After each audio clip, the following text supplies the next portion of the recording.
नमस्कार, तुम्ही पाहतात आरोग्य दूत न्यूज। महामार्गावर 108 रुग्णवाहिकेला लागलेल्या आगीची प्रशासनाने घेतली तातडीने दखल। जिल्हाधिकारी यांनी दिले घटनेची सखोल चौकशीचे आदेश। रुग्णवाहिकेतील रुग्ण खासगी वाहनाने रुग्णालयात हलवले। सुदैवाने कोणालाही जीवितहानी झाली नाही। जळगाव दिनांक 14 रोजी शहरातून जाणाऱ्या महामार्गावर खोटेनगर जवळ 13 नोव्हेंबर रोजी रात्री उशिरा 108 रुग्णवाहिकेला अचानक आग लागली। तात्काळ रुग्णवाहिकेतील रुग्णांना खासगी वाहनाने रुग्णालयात हलवण्यात आले। कोणालाही इजा अथवा दुखापत झाली नाही। जिल्हाधिकारी आयुष्य प्रसाद यांनी तात्काळ याची माहिती घेऊन पोलीस विभागाला घटनेची सखोल चौकशी करण्याचे आदेश दिले। पोलीस तात्काळ घटनास्थळी दाखल झाले। परिवहन विभागाचे पथक घटनास्थळी पोहोचले। सर्व बाजूने चौकशी केली जात आहे। ही रुग्णवाहिका फोर्स या कंपनीकडून बनवलेली आहे।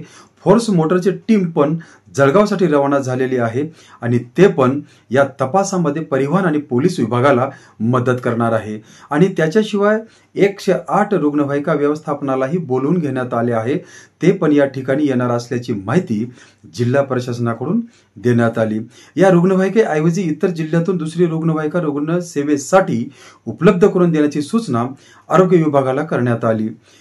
ज्यामुळे जळगाव जिल्ह्यामध्ये रुग्णवाहिकेचे प्रमाण पुरेसे राहिले आणि जळगाव जिल्ह्यात रुग्णवाहिकेची कमतरता भासणार नाही, त्यानुसार पर्यायी रुग्णवाहिका उपलब्ध करून देण्यात येत आहे।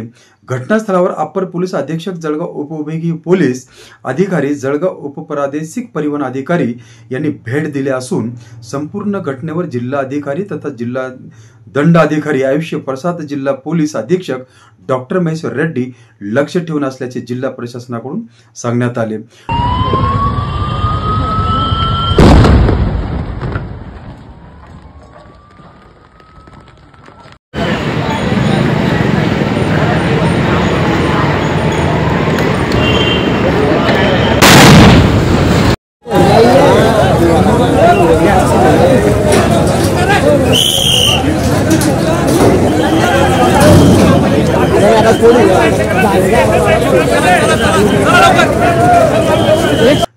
आरोग्य दूत न्यूज पाहण्यासाठी लाईक करा, शेअर करा, सबस्क्राईब करा।